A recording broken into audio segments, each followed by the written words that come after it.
صوبہ خیبر پختونخوا کے دارالخلافہ پشاور کے قومی اسمبلی کے حلقہ NA4 پر ضمنی انتخابات کے سلسلے میں ووٹنگ کا عمل جاری ہے۔ پولنگ جمعرات کی صبح 8 بجے شروع ہوئی جو بغیر کسی وقفے کے شام 5 بجے تک جاری رہے گی۔ یہ نشست صوبے میں حکمران جماعت پاکستان تحریک انصاف کے ایک منحرف رکن قومی اسمبلی گلزار خان کے انتقال کے باعث خالی ہوئی تھی۔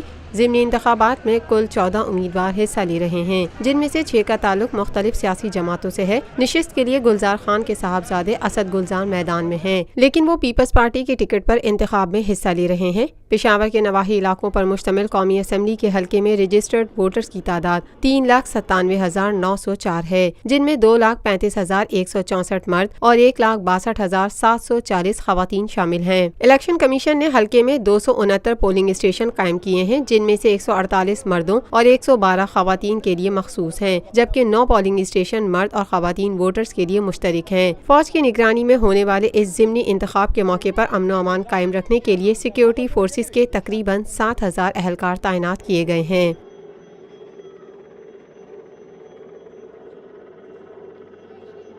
Lotus Lake Towers, a groundbreaking endeavor by Lotus Properties.